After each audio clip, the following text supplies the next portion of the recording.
Oh, Mathieu, what have you done? You've only gone and cursed yourself. We all know that whoever wins the Omloop doesn't win Flanders. Or do they?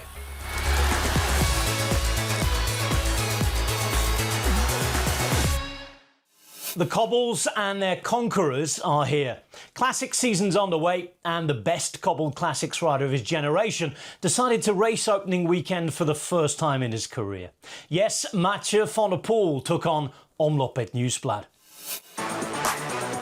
I've never done this, so I like to try new things, and for me it's also exciting to be here at the start. Welcome to a brand new season. A lot of twisty roads, a lot of crosswind that could potentially be a big factor for today, so it's just going to be big chaos.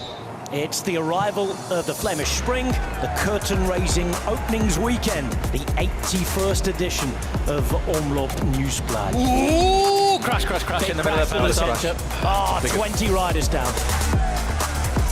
Mathieu van der Poel has turned up for work on day one, and he's already giving out the lessons. We try and win it with the team. We've never won this race as a team neither, so they brought me in to try and change this today. And now we're seeing the selection of the fittest. It's Mathieu on the Muur, riding away. To see this man do his stuff, he's iconic. The first rider in 25 years to turn up and win on debut. A decisive moment on the Molenberg. How did you manage to stay upright? I have no idea. I want to say sorry to the rider of Tudor because I almost rode over his head, I think, but I had nowhere to go. So I was unclipped, but luckily I could find my pedal quite fast again. And then on top I joined Florian, who was really strong today as well. And in the end that was the decisive moment of the race, I think. So no man has ever won the Omloop and the Tour of Flanders in the same season. That is something maybe to be broken this year. We'll have to see. We'd love to know your take on it. If you're watching on television, go to the TNT Sports Cycling YouTube channel, click subscribe, and below this Gruppetto video, post your opinion as to whether he can win Flanders and Omloop and become the first man ever to do so in the same year.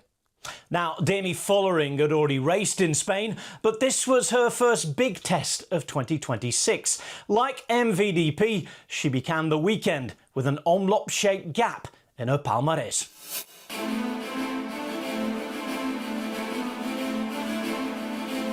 We'll start now, Danny, to see here with 39k to go. A bit of a shuffling of position. Ooh, big crash. We've got a big crash. And it's starting to just crack this group. You see Demi Vollering really gritting her teeth. Can Demi Vollering and Adobe now extend their lead over that chasing group? And Vollering, it looks like he's got Adobe here absolutely on the limit. Vollering powering for home. Demi Vollering takes her first ever Omloop Nieuwsblad. Feels good. Yeah, it's really nice to finish it off here today. I mean, it was a bit my own expectations also that I would do it, but then still to do it makes me proud. And also the team did really a good job the whole day in the front. And I mean, Elise in the breakaway, and then Francie, who did the perfect lead out on the Muur. I almost didn't do anything myself for my feeling. It was really nice to do this with the girls. The second half of opening weekend for the men was another chance for those who'd missed out in Ninove. Known as the donkey race in some quarters, due to the animal being the Finnish town's symbol and the cuddly toy given out to the winner, Kuurne-Brussel-Kuurne is a test of 13 climbs and other cobbled sectors that usually produces a thoroughbred winner. This season was no different, and as a group of 7 riders was brought back, the likes of Milan, Magnier, Biniam, Groenewegen and De Lee were all dropped, the latter's team having strangely upped the pace just beforehand. There were plenty of moves that came and went just as quickly, and with the obstacles negotiated, including a mechanical for 2025 winner Jasper Philipsen, it would come down to a bunch sprint from a group of 50 riders. inside the final few hundred metres now. The finish line is straight up ahead in Kuurne. Lund boxed on the right-hand side. After all, that could work all day long from Decathlon. It's being led out now right at the front by Visma Lisa Bike, and it's going to be Matthew Brennan to strike and go. Laporte does the leading out. It's Brennan at the front. He's a country mile ahead, and Matthew Brennan wins with ease. Matthew Brennan's first ever win in Belgium. The manner of it suggested that there's perhaps more to come, and the race's slogan, after all, is where legends are born. Away from the cobbles, there was another cycling Seixas time. Almost 2 minutes of it. A huge gap put into second place Jan Christen and the rest at Saturday's Ardèche Classic. The performance a demonstration of prowess, with 41 kilometres ridden alone after an attack quicker than Pogacar's at last year's Euros. That was a race that had the same climb as its centrepiece. All this came just a week after his first ever professional win. Next for Poel Seixas, a test against Pog himself at Strade Bianche. The following day, in the nearby Drome Classic, the second half of a hilly weekend of one-day racing in France took place. Romain Grégoire had come close to opening his 2026 victory tally in Andalusia, and he finally got going here. The Groupama FDJ rider getting the better of Matteo Jorgensen in an uphill final kilometre.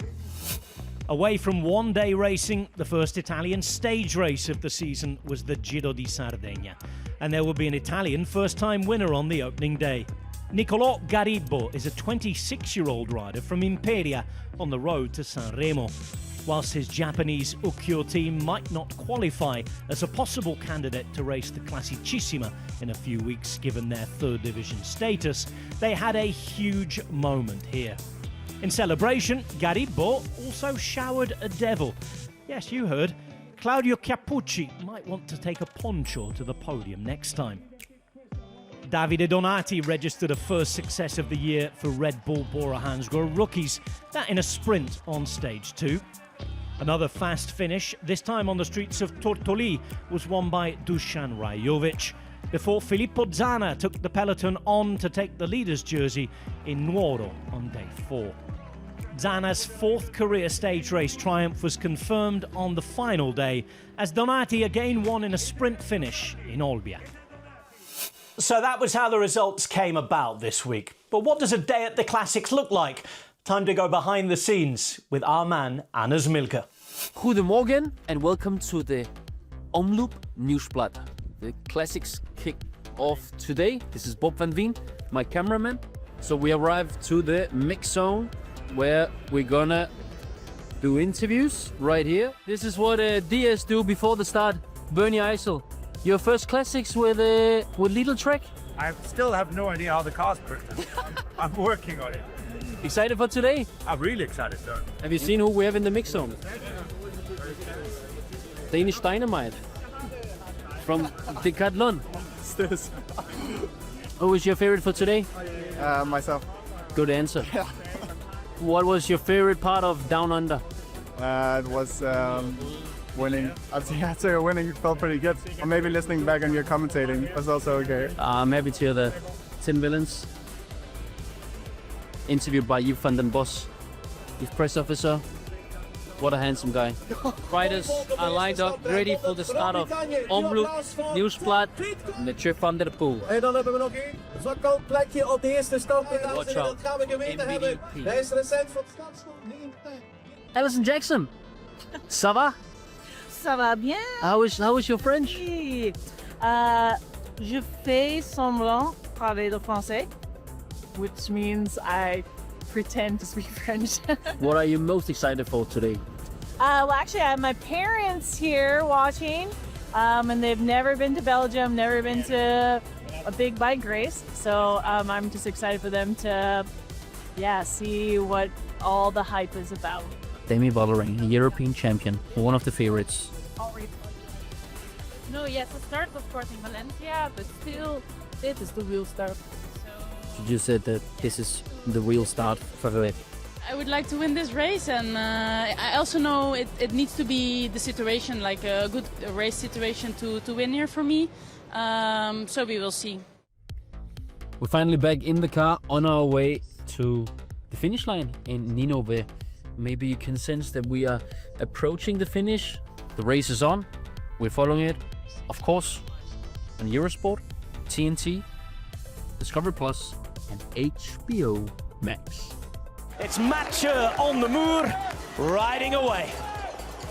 So here we are waiting at the finish line. Fans have been waiting for hours, and we have a favorite winner, opening of the Classics campaign, Mathieu van der Poel. The first rider in 25 years, a quarter of a century, to turn up and win on debut on the Omloop Nieuwsblad. And whenever he crosses the finish line, our work starts. Now is our final.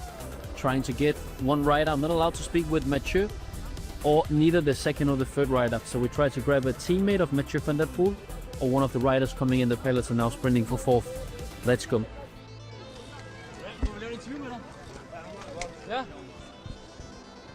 Yeah, you ready? Riders just crossed the finish line. One of the riders who were at the top in the peloton in the Muur was Tobias Lund from Decathlon. Toby, tell us about how it was. It was really fun. I've missed this feeling. Riders from the podium are now through the mix zone.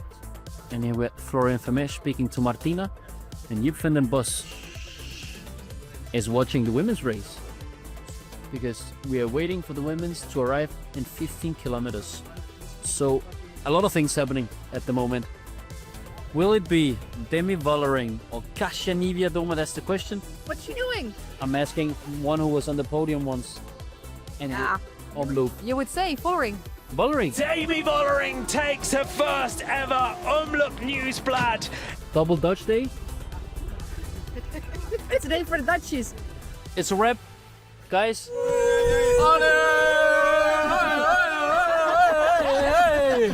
So it's the start of the spring, even if it perhaps doesn't look like it outside yet.